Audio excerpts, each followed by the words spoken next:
¿Qué tal amigos? ¿Cómo están? Me alegro de volver a estar con ustedes después de una semana complicada, porque la semana pasada por las lluvias se cortaron las conexiones y tuvimos que repetir un programa. A su vez, hacia fin de la semana pasada, hicimos un programa sobre dengue que ha tenido bastante repercusión, y espero haber contestado todas las preguntas que se hicieron en los comentarios. Si me he olvidado de alguna, les ruego la repitan. Lo hicimos de esa forma porque había cosas que no se podían mencionar al aire. Del mismo modo, hoy, eh, ahora en unos minutos, vamos a pedirles que pasen desde YouTube hasta Twitch, porque nos va a permitir una mayor libertad de hablar sobre los temas que es importante que todos sepamos. Yo creo que lo peor que le puede pasar a alguien es la incertidumbre. Ante la incertidumbre se produce el miedo y la ansiedad. Y el miedo específicamente el miedo, es aprovechado por aquellos, como dijimos la otra vez, que tratan de sacar ventaja alienando el pensamiento crítico de la gente a través del miedo. Entonces, la única forma de tener menos miedo o de carecer de miedo es conociendo la realidad. Y lo que sucede es que la realidad es muy cambiante de acuerdo a la campana que la haga sonar. ¿M? Como decía Campoamor, ni todo es verdad, ni todo es mentira, todo es según el color del cristal con que se mira. Y es cierto, lo que pasa es que nos hemos acostumbrado a que haya solo un cristal a través del cual mirar. Y lo que nosotros hacemos es tratar de ofrecer la mirada sobre lo que no se habla, sobre lo que no se dice, sobre lo que se oculta, y de esa forma que cada cual saque sus propias conclusiones. No queremos convencer a nadie, no somos predicadores, ¿sí? Pero queremos que la gente pueda decidir por sí misma, y la única forma de que decida es que sepa cuáles son las opciones. Así que bueno, dicho esto, querría ya arrancar porque tenemos mucho material con respecto al tema de la actualidad. Lo primero que vamos a decir es referente a el encubrimiento de lo que sucedió en Wuhan. Lo que sucedió en Wuhan es algo tan burdo que realmente es hasta insultante que a uno quieran hacerle tragar semejante historia. Es decir, antes de los episodios de los últimos 4 años, nadie sabía dónde quedaba Wuhan. Es decir, quienes hayan visitado China habrán ido a Pekín, a ver la ciudad prohibida, a Shanghái, a Hong Kong, eh, a varias ciudades, a conocer la muralla, pero Wuhan es un cruce de ferrocarriles, o sea que puede ser que hayan pasado, pero le han llevado tanto el apunte como el cruce de ferrocarriles que hay en Lezama. De todas formas, lo cierto es que en Wuhan se da un elemento que está en todo China y un elemento que solo está en Wuhan. El elemento que está en todo China son los mercados al aire libre. ¿Mm? Todas las ciudades, más pequeñas, más grandes, tienen mercados al aire libre, con todos los problemas de sanidad que un mercado al aire libre, un mercado húmedo, como se lo llama, puede ocasionar. Lo que tiene Wuhan, que no tiene otras localidades de China, es el principal centro de investigación virológica de toda China. Entonces, si a uno le dicen que apareció un virus nuevo, que es derivado que es transmitido por el murciélago, que ha supuestamente producido un salto de especie, supuestamente un salto de especie del murciélago al pangolín y del pangolín al ser humano, y que eso se originó en un mercadito, insisto, es insultante que uno quiera hacerle creer eso. Y si alguien se ha creído eso, yo creo que debe seguir pensando que Papá Noel y los Reyes Magos existen.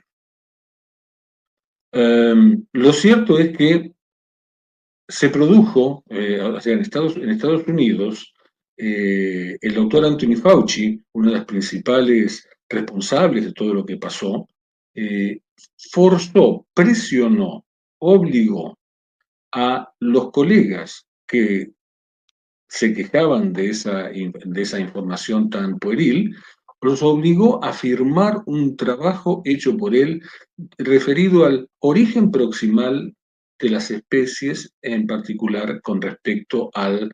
eh, ese trabajo es ridículo.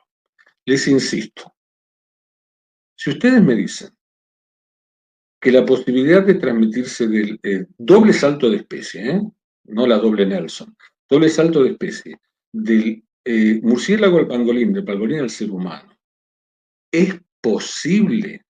En medicina todo es posible. Es probable.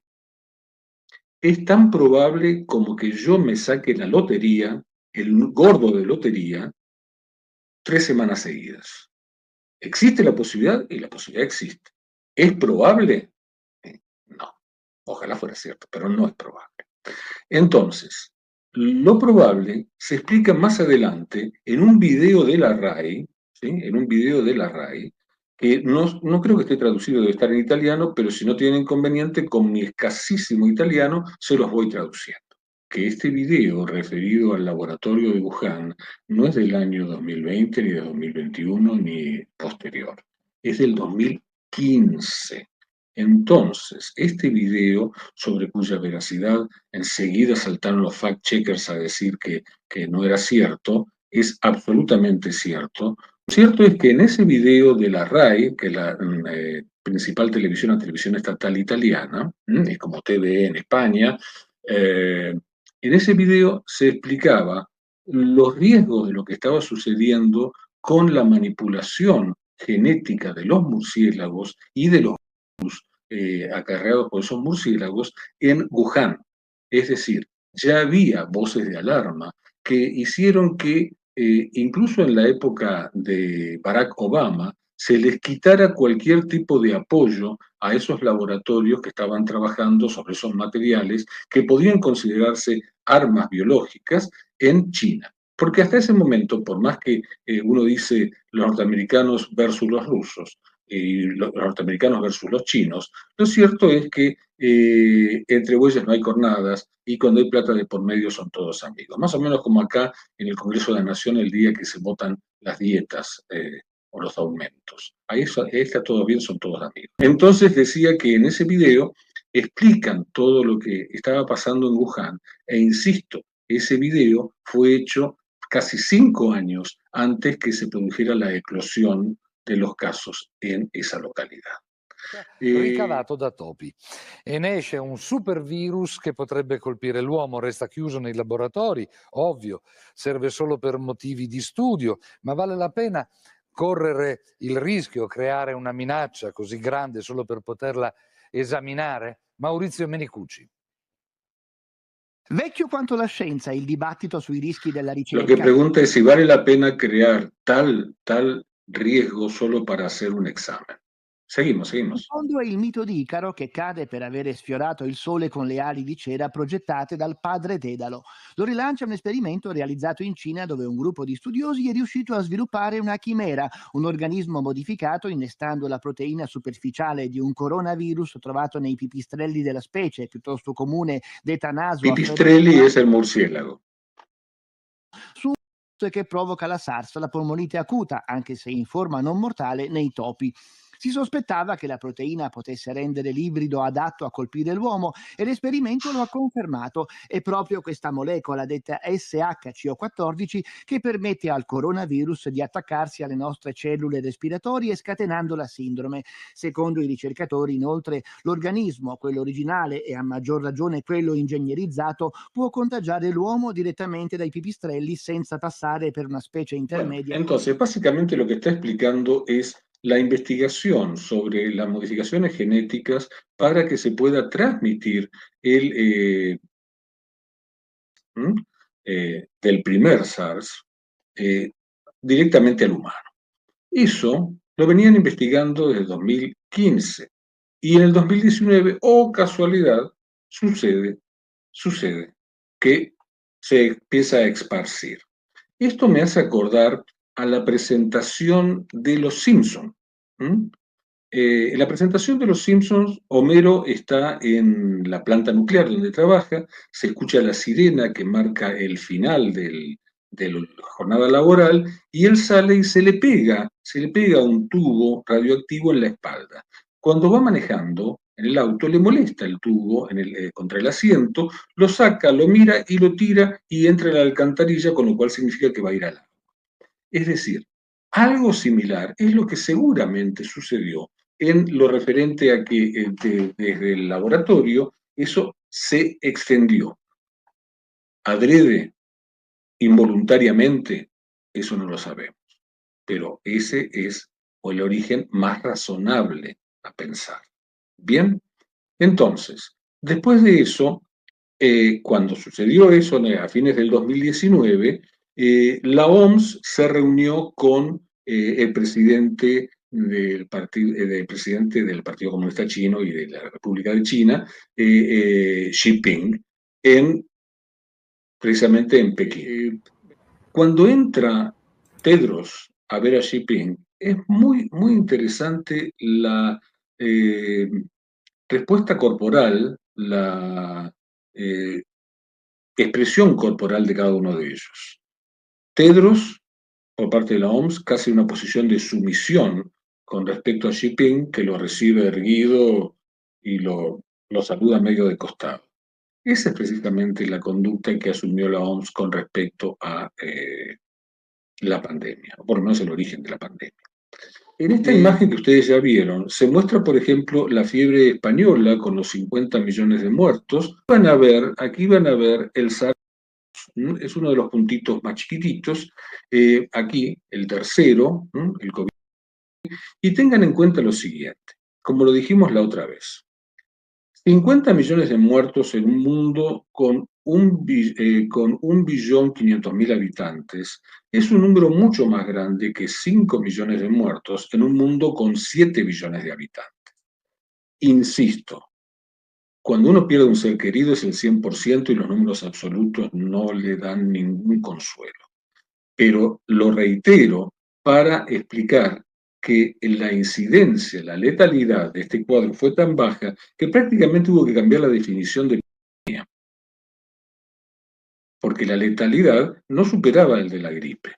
Lo que sí superaba es que se producía todo simultáneamente, ¿sí? Entonces los casos iban todos juntos con el consiguiente colapso del sistema de salud.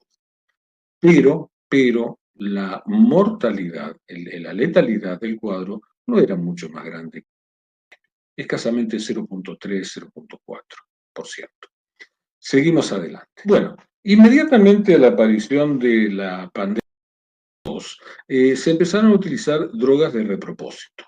Las drogas de repropósito las ha habido muchas. La primera que se utilizó fue con éxito, porque lo más llamativo es que con éxito fue la hidroxicloroquina. La hidroxicloroquina es un fármaco antipalúdico, se utiliza para el paludismo, para la fiebre amarilla, que dio excelente resultado en las primeras etapas 2, tanto en Europa como en Estados Unidos. Pero a partir de un estudio fraudulento presentado en Surgesphere, tan fraudulento era que tuvieron que retirarlo, se lo dejó de usar, aduciendo que producía graves daños cardíacos. Esto es una demostración que varias verdades acomodadas a piacere pueden transformarse en una gran mentira. La hidroxicloroquina puede producir daños cardíacos en sobredosis, cuando se dan sobredosis. Entonces, si yo hago un estudio con hidroxicloroquina, ahí está el escándalo Surgesphere, cuando yo hago un estudio y doy adrede una sobredosis, voy a obtener los efectos secundarios, en este caso los efectos cardiotóxicos, o sea, dañinos para el corazón. Eso no me autoriza a decir que la hidroxicloroquina no es segura, porque la hidroxicloroquina se ha utilizado por billones para la fiebre amarilla durante varias décadas, lo cual significa que si fuera tan realmente dañina para el corazón, en dosis normales, habría producido un montón de muertes, cosa que no sucedió. Pero lo cierto es que le sirvió ese trabajo fraudulento para retirar. Después apareció el tema del primer estudio clínico de ivermectina mundial se hizo en Argentina y después fue adoptado en otras partes del mundo. Pero como no podían endilgarle efectos tóxicos, porque un amplio margen de seguridad, amplísimo margen de seguridad, se empezó a denostar, incluso una propaganda en Estados Unidos de la FDA, que decía, si usted no es un caballo, si usted no es una vaca, ¿para qué va a utilizar hidroxicloroquina, que es un antiparasitario animal? Realmente hay que ser muy animal para decir eso, porque la incluso en Estados Unidos, se utiliza para seres humanos desde hace más de 20 años. Entonces, como yo en su momento le dije a un periodista norteamericano, quien diga eso no es ni un caballo ni una vaca, es un burro. Y lo cierto es que, bueno, en el FLCCC lo adoptaron, la ivermectina, con gran éxito.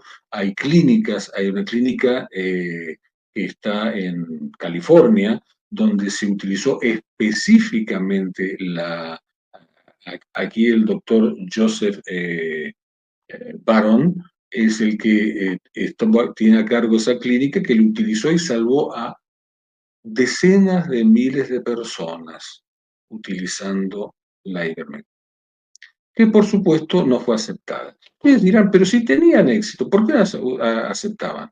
Y por una cuestión lógica, lógica desde el punto de vista de la maldad. Las vacunas ya estaban en proceso de liberación, ya estaban a salir del horno. Entonces, ¿qué es lo que sucede? Como la autorización para las vacunas fue una autorización y lo sigue siendo una autorización precaria, lo cierto es que esa cara es muy fea. ¿La vas a dejar? Bueno, lo cierto es que cualquier fármaco que hubiera sido aceptado para, como eficaz para la pandemia, habría hecho caer la autorización precaria de la, y eso no se podía usar no se podía admitir en ningún punto de vista. Poquito a poco empezaron a aparecer las voces de alarma. Indudablemente, no en los medios masivos, no aparecieron en CNN, no aparecieron en TVE, no aparecieron en otros programas grandes, sino en programas más pequeños, donde se empezaba a mencionar los efectos secundarios de esa vacuna. Anthony Fauci, a quien le reconozco que tiene la capacidad de mentir sin ponerse colorado, llegó a negar todo lo que ahora está absolutamente demostrado, lo llegó a negar estando bajo juramento en el Senado de los Estados Unidos. Eso es suficiente para que esté preso. Sin embargo, todavía sigue dando vueltas. Las inoculaciones a ARN mensajero, estoy hablando específicamente de ellas, tienen varios inconvenientes. El más grande de los cuales es que no está suficientemente estudiado. Su inventor, que es el doctor Robert Malone, ha entrado en la lista negra de los científicos de Estados Unidos en particular y del mundo en general, porque él dijo que no estaba en condiciones de ser utilizado. No estaba preparado todavía esa presentación. Lo cierto es que se lanzó con bombos y platillos, y los mismos medios de comunicación masivos que decían, aquí está Campbell hablando en Inglaterra, sobre lo que se decía de seguir la evidencia, porque los grandes medios decían, no hay evidencia sobre los fármacos de repropósito, acitromicina, colchicina, etc. Esos mismos medios, ya sean medios masivos o fact-checkers, aplaudían como si fueran focas cuando salían a hablar las bondades de las vacunas. Y las bondades de las vacunas no tenían evidencia. El que decía que eran útiles y que andaban muy bien, y el 98%, y el 99%, como el isofomio, el 99%, los que lo decían eran, dejamos esta, no la quitemos, los que lo decían eran precisamente los fabricantes de la vacuna. Es decir, si yo tengo una tienda y vendo zapatillas, y viene alguien a comprar y me pregunta, ¿qué tal son las zapatillas que vende? ¿Qué le voy a decir? No, son una porquería. No, le voy a decir, son las mejores que hay. ¿Sí? Entonces, eso mismo es lo que aceptaron como una verdad a ultranza, como una verdad bíblica. ¿Mm? El hecho de decir que el fabricante que burla por parte de Pfizer o Albrecht por parte de Moderna, etcétera, todos salían a decir lo que yo propongo es buenísimo y le sirve a todo el mundo. Y eso lo hicieron con el apoyo de gente como la que está en imagen, ¿m? Hablando, diciendo cosas que no son sostenibles. Entonces, primero dijeron que había, digamos, que tenía una protección de 98%. Ya explicamos la vez anterior la diferencia entre riesgo absoluto y riesgo relativo y cómo manipulando esos dos términos, cualquier cosa, hasta digamos, el agua de la canilla puede tener un 98% de eficacia. Entonces, el 98%. Si se lo aplica, no se contagia ni contagia. 2 meses después, cuando los contagios seguían subiendo, incluso entre los vacunados, decían, bueno, contagiar se pueden contagiar, y contagiar pueden contagiar a otros, pero en formas leves. Un par de meses después, cuando las formas ya no eran tan leves, decían, bueno, las formas pueden ser severas, pero van a evitar la internación. Cuando se seguían internando, bueno, se internan, sí, pero no se mueren. Después no volvieron a hablar, porque la gente se moría lo mismo. Entonces lo que faltaba decir era, bueno, se mueren, morir se mueren, pero van al cielo. Le faltó decir eso. Era tan insultante lo que decían. Y además lo repetían en todos los programas. Hay una secuencia que no la tengo acá, pero algún día la voy a encontrar, se las voy a pasar, donde las mismas frases las decían CNN, CBS, NT, no sé cuánto, el canal de acá, el canal de allá, el Washington Post, el New York Herald, todos decían, pero la misma frase copiada, como si yo estuviera leyendo lo que dice acá el epígrafe y lo repitiera yo, otro más, otro más, otro más, otro más que no están en contacto. Brian Cole, con quien me une una amistad, fue una persona que demostró la presencia de desarrollo de turbocánceres con las vacunas. Es decir, tumores no existentes previamente y que se desarrollaban en forma catastrófica, o por el contrario, tumores preexistentes que estaban tranquilos, bien tratados, bien contenidos y que se salían de control. Esto, las miocarditis que han causado tantas muertes, ¿sí? La muerte súbita. Fíjense, hay un exceso de muertes grandísimo a partir del año 2021 del advenimiento de las vacunas ARN mensajero. El exceso de muerte, sobre todo en personas jóvenes, incluyendo adolescentes, en los cuales se producía la muerte súbita. Esa muerte súbita no se le buscaba motivo. ¿Por qué se mueren? Es más o menos como dijo Maduro, se mueren a propósito, dijo una vez de los chicos. Bueno, acá era igual de ridícula la explicación, no había explicación. Lo único que no se aceptaba decir es que podían estar relacionados con la vacuna. Pongamos de esta forma. Si yo soy una persona sana, me aplico cualquier procedimiento médico y a la semana me muero, o a los 4 días me muero, lo primero que tienen que investigar es cuál fue el procedimiento que me dieron, que me aplicaron, sea el que fuere. Porque salvo que me hayan pegado un tiro, me haya pisado un camión, la primera sospecha es a lo nuevo, a lo que no estaba antes, al procedimiento médico. Esa premisa, que es tan vieja como la medicina misma, y es la base de la medicina legal en lo que respecta a mala praxis, no fue tenida en cuenta. Los coágulos de sangre que se producían y que mataban personas no eran investigados ya que se prohibían las autopsias. Entonces, ¿quiénes fueron los que alertaron sobre la presencia de coágulos ya que estaban prohibidas? Los dueños de las casas fúnebres, los funebreros. Porque en Estados Unidos a los fallecidos se los embalsama. ¿Mm? Por eso es que en Walking Dead no ven esqueletos caminando, sino personas muertos, bastante maltrechos, pero muertos al fin, porque están embalsamados. Lo primero que hay que hacer para embalsamar es sacarle toda la sangre. No les podían sacar la sangre, no les podían sacar la sangre porque era todo un chorizo que salía como si fuera una goma de siliconas desde una punta hasta la otra de los vasos. Y ellos fueron los que alertaron. Por supuesto, no se los tuvo en cuenta, aunque la alerta no fue mínima, fue en todas partes de Estados Unidos. Bien, lo cierto es que la cosa siguió y siguió y siguió. Vamos a ver qué otras imágenes hay que no sean de video. Esto, por ejemplo, el exceso de muertes del 2023. El exceso de muertes a nivel mundial es catastrófico. Es catastrófico.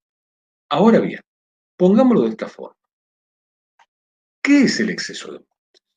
El exceso de muertes es un número de muertes que excede, valga la redundancia, el número esperado. Todo país, toda región, toda área, tiene una expectativa de muertes al año. Ahora bien, si ese número se excede grandemente, hay que investigar qué pasó. ¿Sí? Podríamos decir, tomado entre comillas, porque yo no estoy de acuerdo, que el exceso de muertes del 2020 fue debido al COVID. Pero en realidad, cuando investigamos, no hay un exceso de muertes llamativo. Bien, eso es harina de otro costal. Pero a partir del 2021 sí hay un exceso de muertes, muy grande, muy grande. Fíjense, en Australia, todo eso, la línea de base es el 0 que está acá abajo, no el 10, el 0, esa es la línea de base, que esa es la mortalidad prevista para cada época. ¿Mm?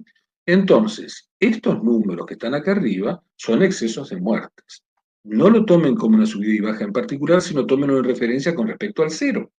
¿Sí?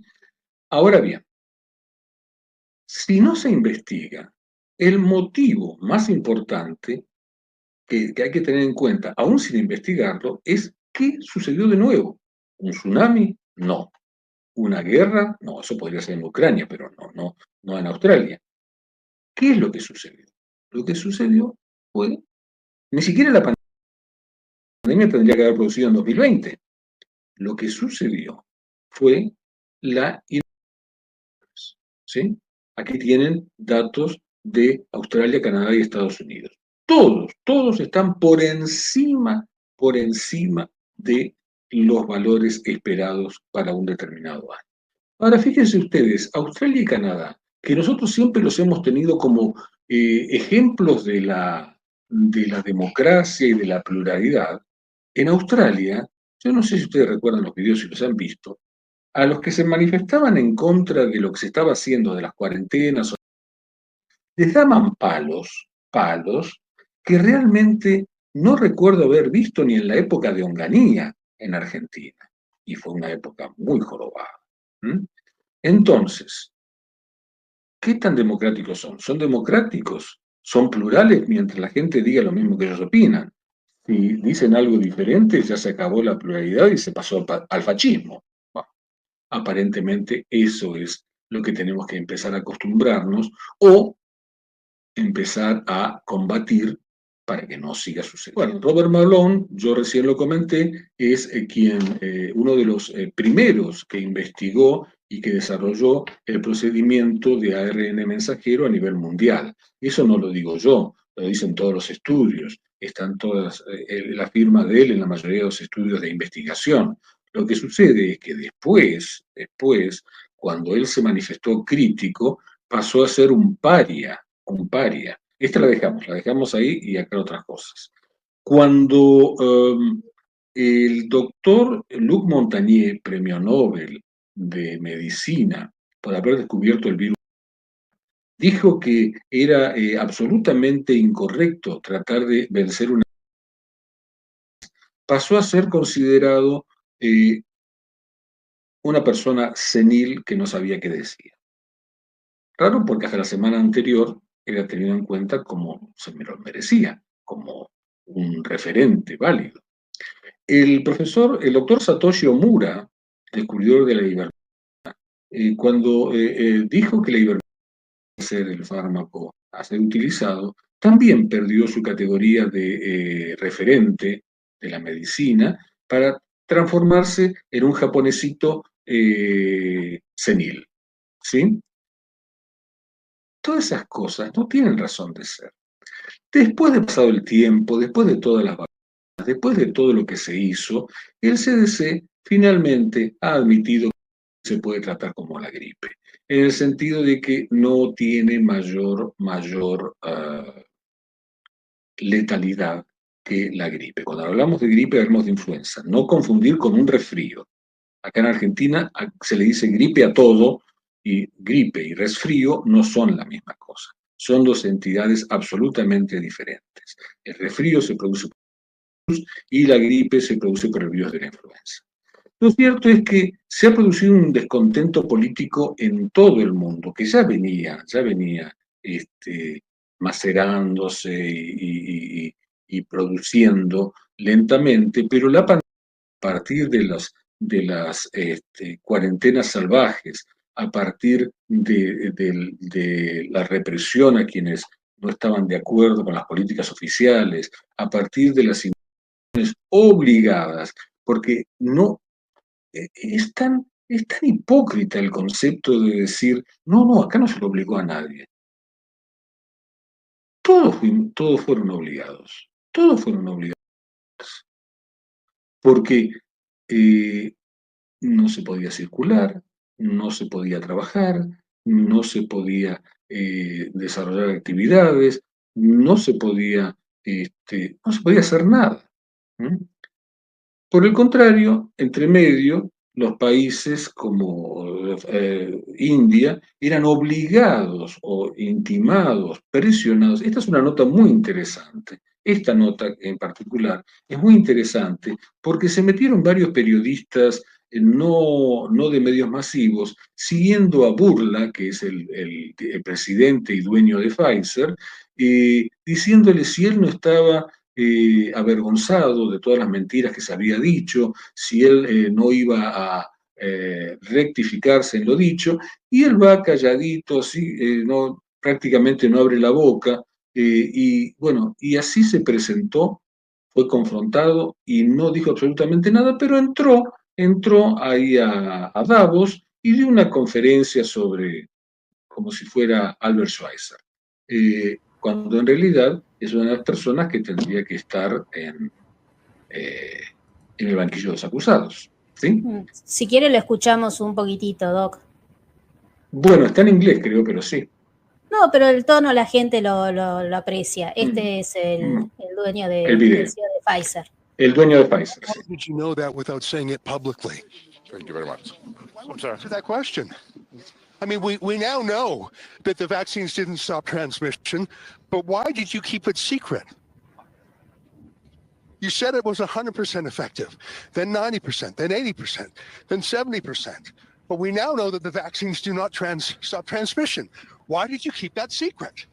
¿Por qué mantiene todo esto en secreto? Primero tenía el bueno, 100%. Él dice 100%, el 90%, el 80%, el 70%, y la realidad es que el día de hoy es el 50%.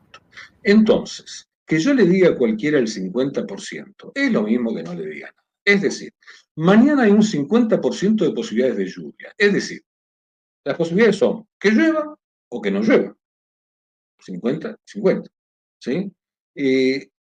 River Boca.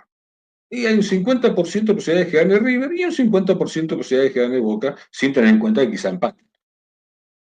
Eso es no decir nada. Y eso es lo que ha hecho esta gente. Y bueno, y por supuesto no tienen respuesta para dar. No sé cómo tienen cara para salir, pero bueno, tienen cara porque tienen millones y millones de razones para salir. Pero lo cierto es que algún día, se les va a pasar factura. ¿Mm? Quizá no lo hagan los grandes gobiernos, los gobiernos importantes porque están todos entongados con ellos, pero quizá lo hagan los familiares de algunas personas que han fallecido por culpa de ellos, ¿sí? Porque, como decía Clint Eastwood, podrán correr, pero no van a poder esconderse. ¿Mm? AstraZeneca defendía sus vacunas, era una especie de guerra de coristas, tipo sucedía con Nedia Lobato y Nedia Roca y Moria Kazan. O sea, ¿cuál era? Era una guerra de plumas, que en definitiva no eran plumas los que estaban en juego, ni el primer nombre en el cartel de la calle Corrientes, sino el dinero. Así que Johnson tuvieron que retirar. En realidad no era peor ni mejor Johnson Johnson en cuanto a los daños que causaba, pero sí tenía menos espaldas para soportar la lucha de AstraZeneca contra AstraZeneca y contra Pfizer. Denuncia penal contra la presidenta von der Leyen. Bueno, exacto. Esto también vale la pena tener en cuenta para ratificar, para insistir sobre el contubernio que hubo entre los gobiernos y la industria farmacéutica. Ursula von der Leyen es la presidente del Congreso Europeo, ¿sí? De la Comisión Europea. De la Comisión Europea, gracias. Ursula von der Leyen durante muchos años fue lobista de la industria farmacéutica.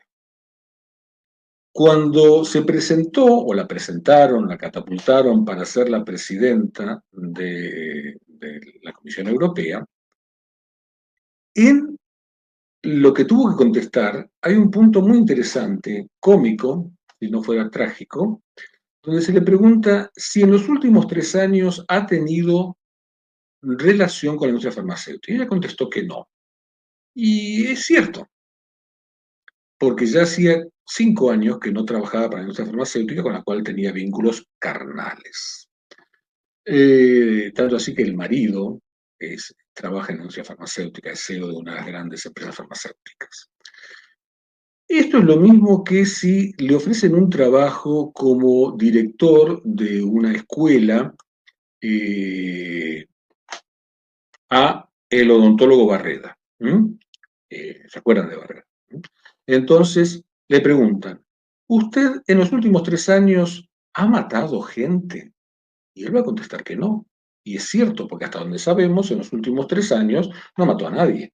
Antes había matado a toda la familia.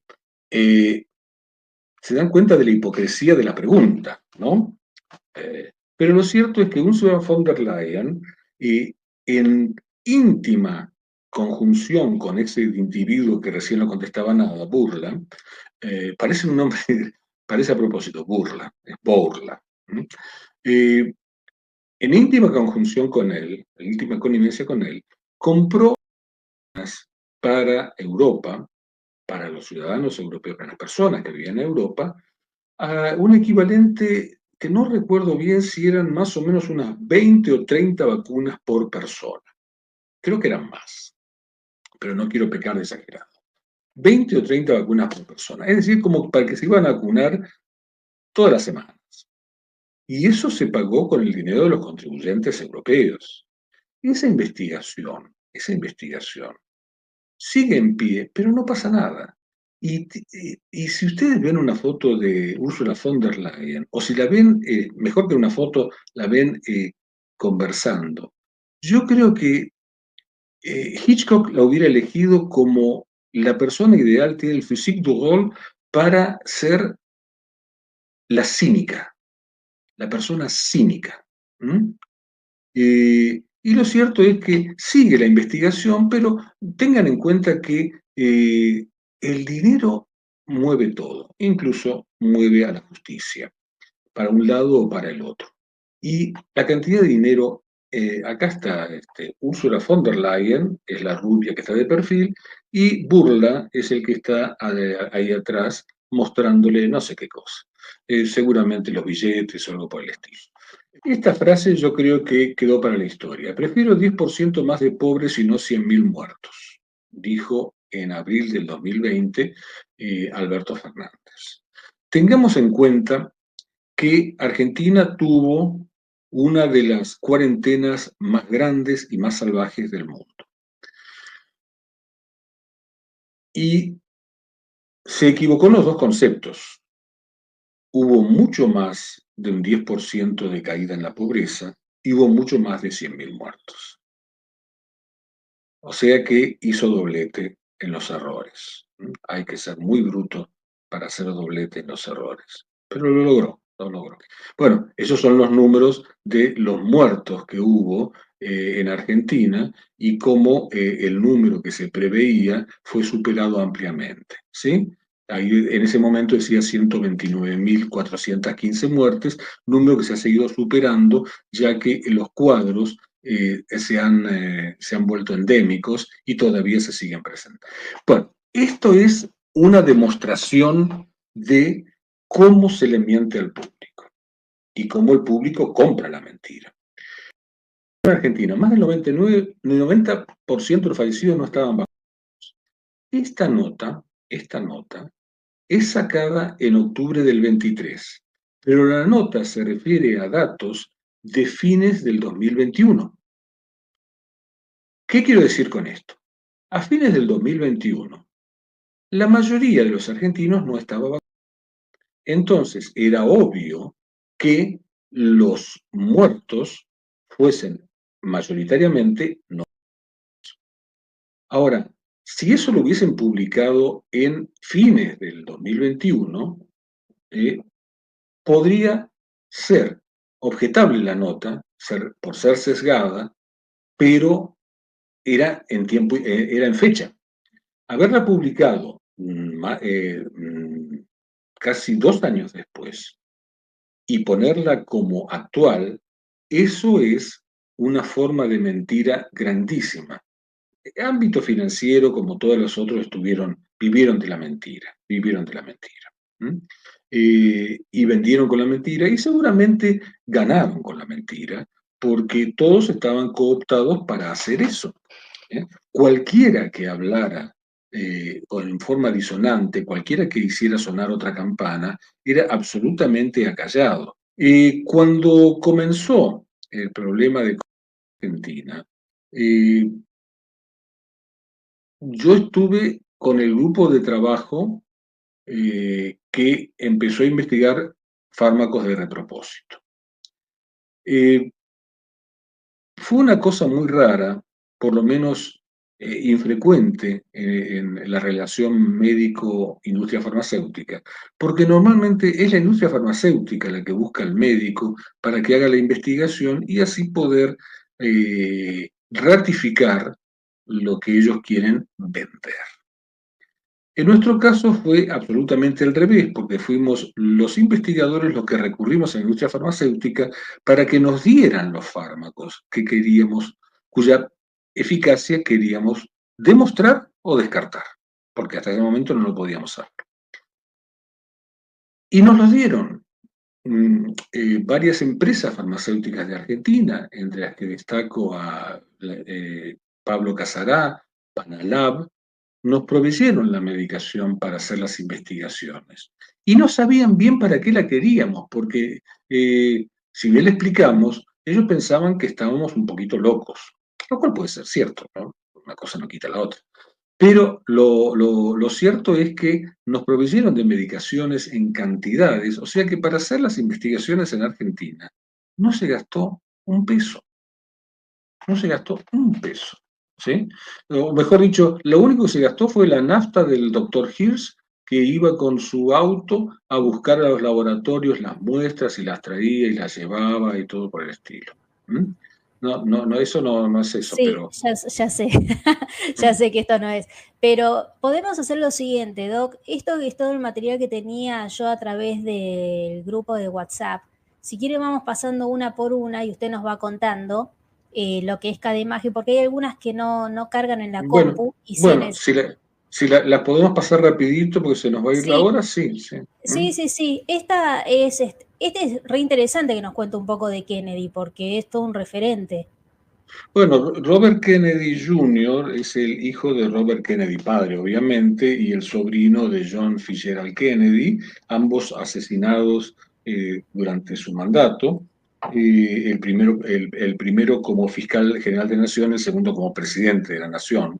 Y bueno, tuvimos la oportunidad de reunirnos con él en Knoxville, ya lo había dicho, donde estuvimos hablando bastante sobre las drogas de repropósito y sobre todo lo que se estaba manipulando la información pública. En este momento, Robert Kennedy es candidato a la presidencia de los Estados Unidos como candidato independiente, porque se le presentó un dilema ético.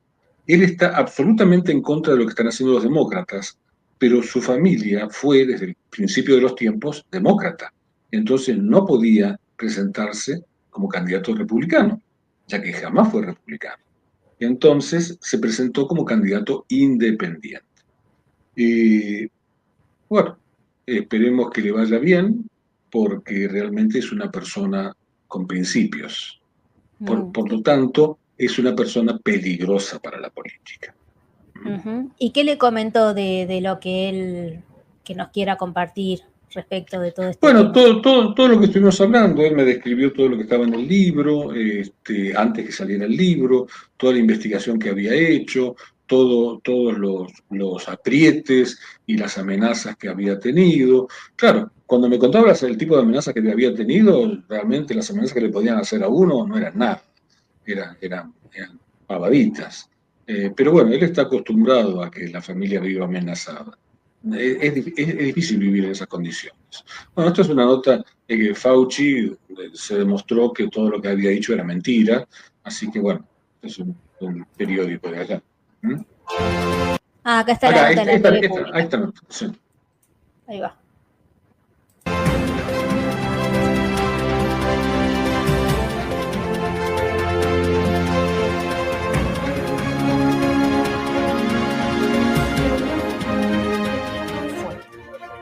Una solución farmacéutica que está generando mucha repercusión, comenzó a ser usada en Australia por prestigiosos científicos, lógicamente pensando en combatir el coronavirus.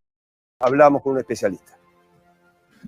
Levermectin es un fármaco que inicialmente fue utilizada en medicina veterinaria.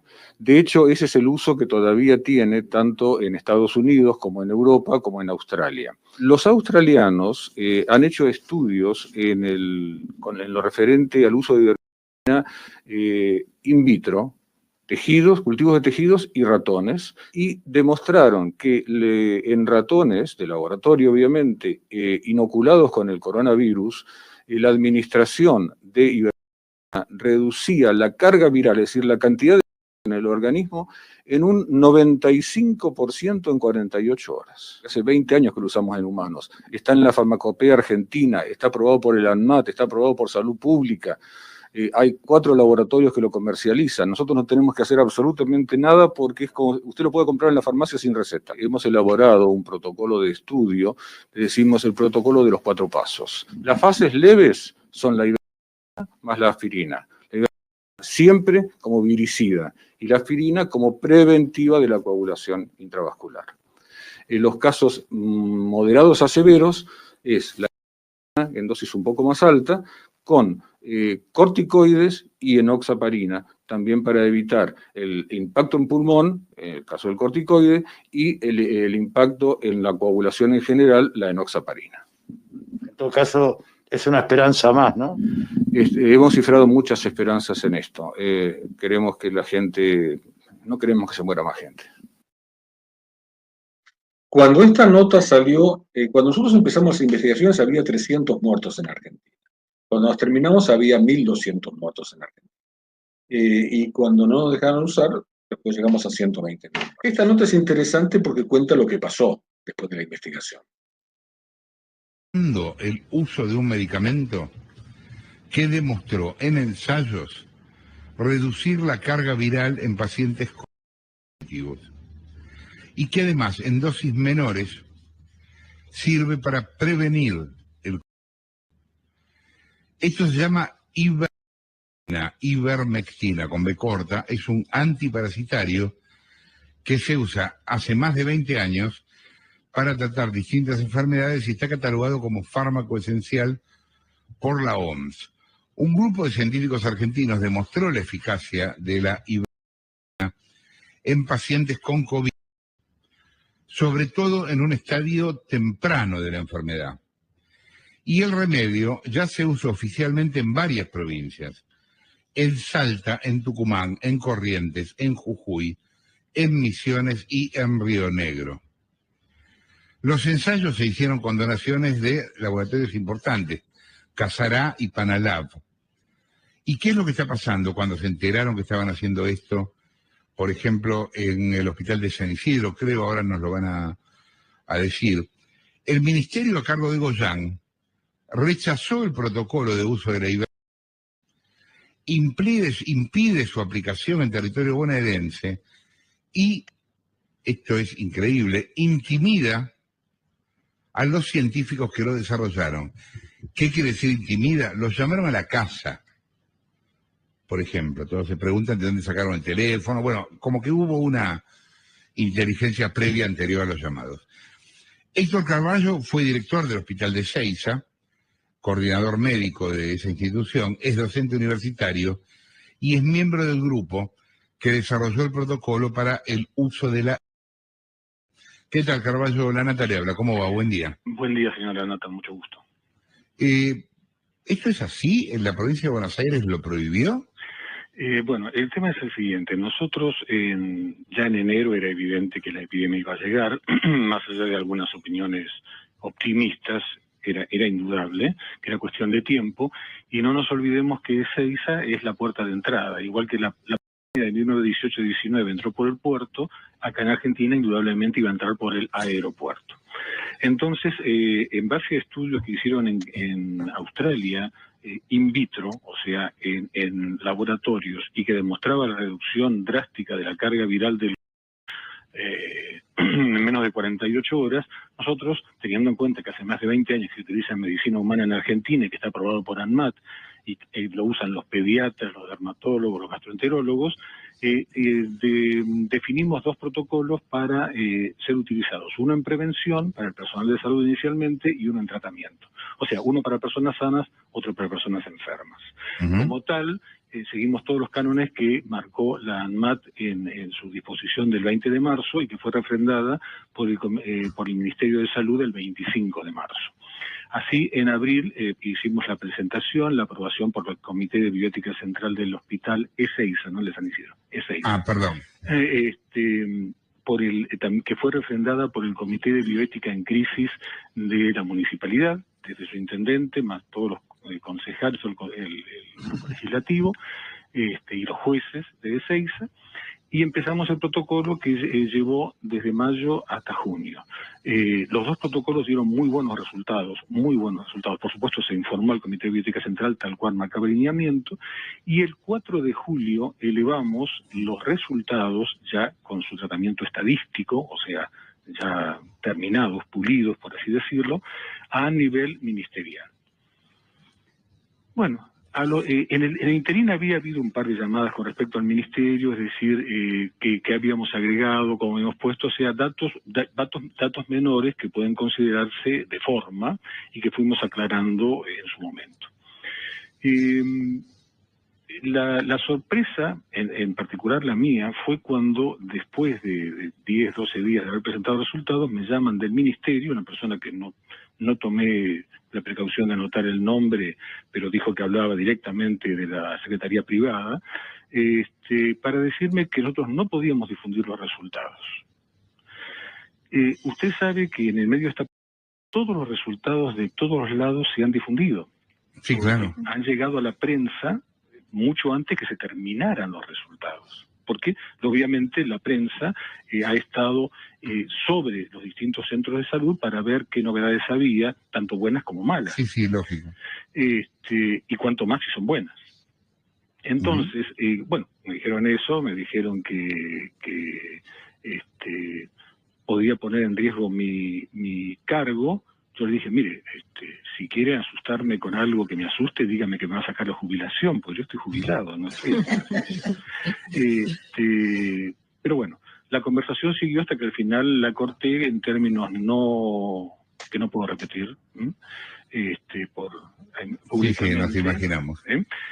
Porque realmente era algo descabellado. Y en lo personal, yo renuncié al cargo de coordinador académico del hospital por lo siguiente, porque todos los cargos directivos que nos habían acompañado y que llevamos adelante el protocolo juntos, de hecho hasta los publicamos juntos, son cargos políticos. Entonces, como son toda gente conocida y amiga, yo digo, si ahora tengo que ponerme de punta con esta gente, no quiero arrastrar a mis amigos en esta situación. Por eso presenté la renuncia, para poder hablar con las manos libres, por así decirlo. Y bueno, los protocolos se han ido difundiendo, no de arriba para abajo, sino de abajo para arriba. Como usted bien dijo, ya fueron replicados en la provincia de Corrientes con gran éxito, en Jujuy y Salta, que estaban en llamas, usted lo sabe, que estaban en llamas. Tucumán también redujo drásticamente a menos de 6 veces la cantidad de casos, y Tucumán tiene abiertos hasta los bares del lado de adentro. O sea, no en la calle. Tanto es así que esas 3 provincias de colores políticos totalmente disímiles, Salta, Jujuy y Tucumán, han firmado un acuerdo de turismo interno entre ellos.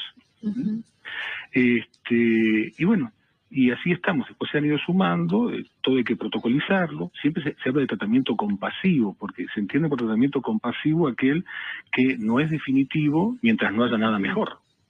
Claro. Dentro de ese tratamiento compasivo está incluida la libertad, que además, no sé si para bien o para mal, es baratísima. Para que quede claro cómo es el uso que ustedes le dan a la idea. Si una persona está contagiada, o sea, primero hay un uso preventivo. Exacto. ¿Ese uso preventivo qué implica? ¿Tomar eso todos los días? No. El uso preventivo nosotros lo hicimos, el primer protocolo, que todos nuestros protocolos están inscriptos con resultados declarados y validados por la Biblioteca Nacional de Medicina de los Estados Unidos. Es decir, no es un protocolito así hecho en medianoche, porque le digo que en la Biblioteca Nacional de Estados Unidos le cuentan hasta la última costilla antes de publicarle algo. ¿Sí? Bien, entonces, el protocolo de prevención lo hicimos inicialmente en los agentes de salud. No porque sea exclusivamente para agentes de salud, pero era la forma, primero, de defender a los que estaban defendiendo. Eran los más expuestos, claro. Obviamente. Y segundo, porque los podíamos controlar con más frecuencia en una época que la cuarentena era estricta. Entonces, a ellos los damos la semanalmente, asociada con otro producto que es el nacitral, que es la cargenina, que es de uso nasal. En ese momento, cuando empezamos con los protocolos, un colega y amigo, Daniel López Rossetti, estaba visitando, tenía un segmento, el noticiero donde está él, que decía dentro, entonces iba visitando los hospitales y ahí se puso al tanto de los protocolos que estábamos haciendo y lo comentó al aire. Al comentarlo al aire hubo muchas llamadas para ver qué estamos haciendo, cómo nos iba y todo eso, y bueno, parece que eso molestó a las autoridades sanitarias, eso en su momento. Los protocolos se llegó a utilizar en 1.150 agentes de salud entre 3 hospitales. 788 utilizaron los protocolos más todas las medidas de seguridad y 407 no utilizaron los protocolos, pero aceptaron ser, porque no es obligatorio, pero aceptaron ser tomados como grupo control. Entre los 407 y a lo largo de 4 meses se contagió la mitad. Y entre los 788 a lo largo de esos 4 meses no se contagió ninguno. Ni uno solo. Iguales resultados se han logrado en la policlínica de la UOM, que lo replicó en San Nicolás de los Arroyos, en Salta, que se le caían 2 médicos por semana en los hospitales públicos. Y cuando usted dice 2 parece poquito, pero cuando se cae un médico de una guardia, se cae la guardia entera. Sí, claro. Porque se cae desde el que limpia hasta el director, hasta el jefe de guardia. porque uno se enferma y los demás quedan en cuarentena. Bueno, no volvió a tener casos de contagio, en Jujuy se redujeron drásticamente los contagios, han tratado con éxito a toda esta gente, y la idea nuestra es que esto no es limitado a los agentes de salud, tienen que ser agentes de salud, las fuerzas de seguridad, todos los grupos vulnerables, porque prácticamente no tiene contraindicaciones la medicación. La medicación, la única contraindicación es el embarazo, ¿sí? Bueno, sí, es muy larga la nota, pero así fue la cosa. Bueno, este es un libro que se hizo el lanzamiento el 27 de junio de hace 2 años en Argentina. El libro es de autores uruguayos, se llama Falsos Positivos. Es un excelente libro, si lo consiguen, se los recomiendo, porque realmente narra la verdad de lo sucedido. Si bien focaliza principalmente en Uruguay, lo cierto es que lo que dice es perfectamente extrapolable a cualquier país, porque lo que sucedió, el silenciamiento de las voces disonantes, la aplicación de conductas descabelladas, el florecimiento de expertos, entre comillas, como si fueran los hongos después de la lluvia, hablando de lo que no sabían, pero en realidad representando intereses farmacéuticos bien definidos. Todo eso está narrado en el libro. Esta nota es interesante. Esa persona que ven ahí era en ese momento el director de ANMAT, el doctor Limeres. De parte de la industria, hay mucha industria trabajando sobre los anticuerpos monoclonales para ver si encuentran alguna otra indicación más para un producto que ya existe, pero de los desarrollos propiamente nacionales de nuestra gente, de los científicos argentinos y de las empresas argentinas, nosotros en total tenemos 16 ensayos clínicos vinculados. Pensemos que debemos tener todo el año, ya debemos ir por como 400 ensayos clínicos en total, 16. Hoy el que está terminado es el en altas dosis, humano en altas dosis, que acaban de informarme hace un rato que, bueno, que lo terminaron y que van a presentar los resultados en estos días y además donde van a pedir el uso extendido del producto porque, bueno, parece que han tenido mucho éxito. Tenemos... recibieron todos los resultados. Yo les voy a contar algunas pequeñas anécdotas. En la provincia de Buenos Aires no hubo funcionario que no utilizara la ivermectina, funcionario de salud y también en otras áreas. Y eso no lo puedo ratificar por escrito, pero lo sé de muy buena fuente en todos los sectores. Porque la documentación la recibieron en mano, no es que la escucharon por ahí, la recibieron en mano durante una visita de Goyan y Kreplak al Hospital E6. A nivel nación se le entregó en mano también a través de gente conocida del Mercosur, argentinos en el Mercosur, se le entregó en mano a, en ese momento, Ginés González García. ¿Qué hizo Ginés González García? Mandó pedir la medicación y la utilizó él. Y en el caso de ANMAT también lo utilizaron, pero nunca lo aprobaron. Realmente uno a esto le hace bajar los brazos. Aquí está el doctor Pierre Cori mostrando los efectos adversos de y es un libro que él ha publicado, etc. Bueno, por suerte hemos tenido bastantes resultados. Net als de man van wie gisteravond bekend werd dat hij besmet is. Daarom werken ze samen met het Oekraïense leger. Broeikasgassen zorgen ervoor dat de gemiddelde temperatuur op aarde stijgt. Onderzoek nodig naar die ongeïdentificeerde vliegende objecten. COVID is on the rise again.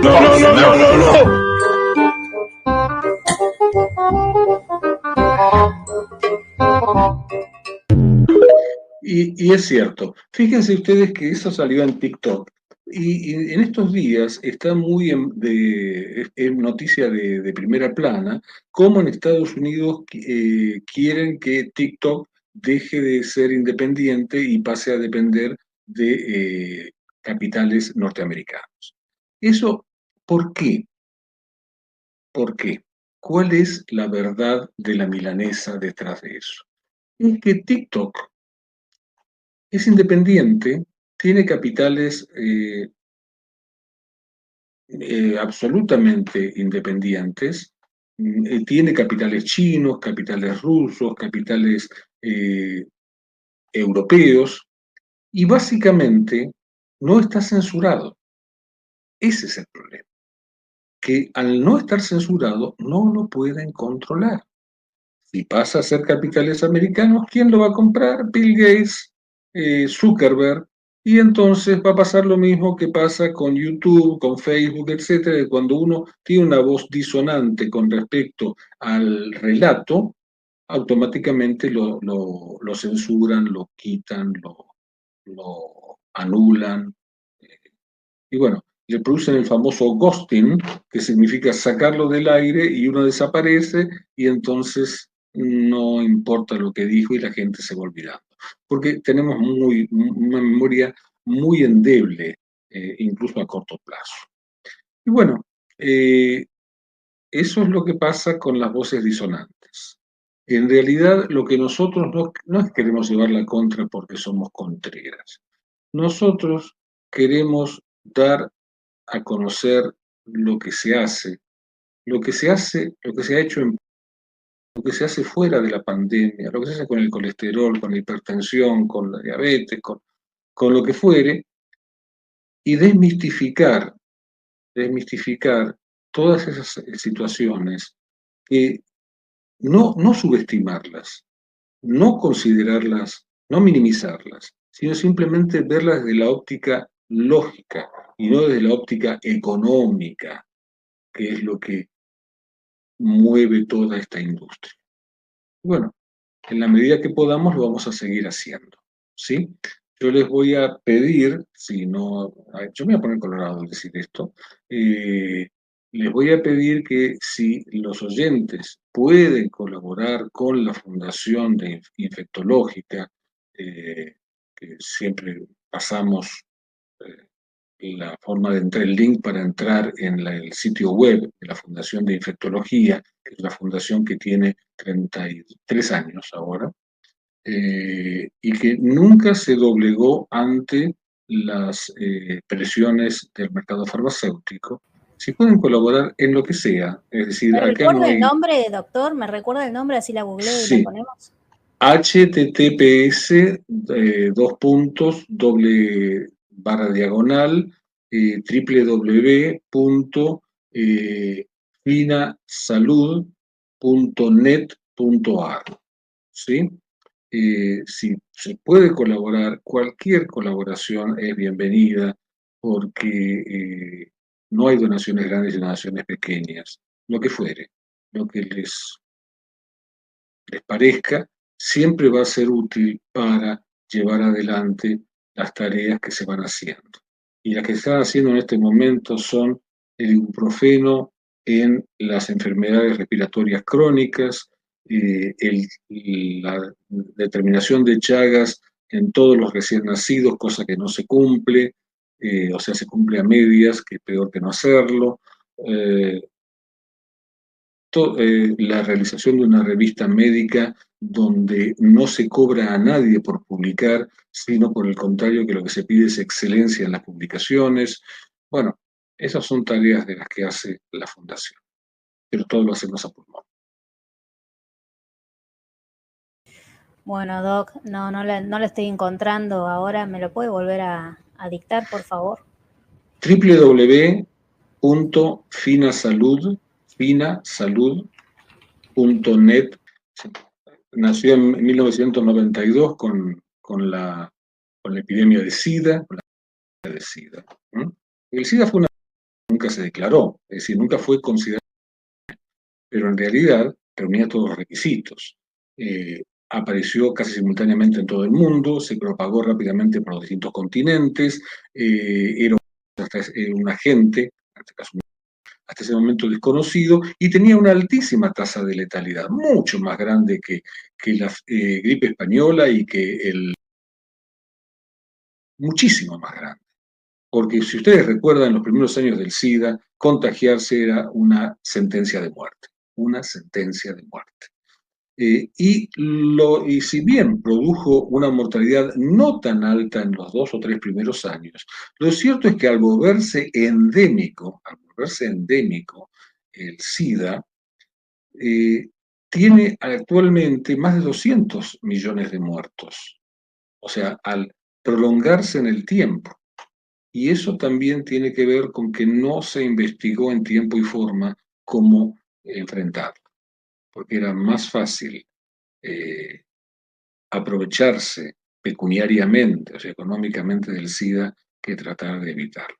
Como me dijeron una vez, un enfermo curado es un cliente perdido, y bueno, no es un argumento que yo acepte como válido. Yo prefiero perder un cliente y ganar un amigo, ¿sí? Pero, bueno, parece que no es una opinión muy difundida. Bueno, gracias, Vero, por toda la ayuda. Ya te dejo que prepares tu programa, ¿sí?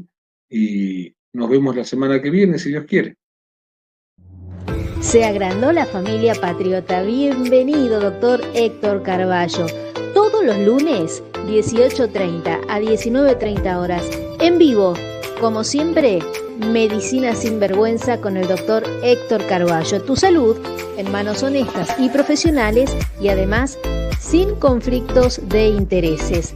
Acordate, todos los lunes, 18:30 a 19:30 horas, Medicina sin Vergüenza con el doctor Héctor Carballo.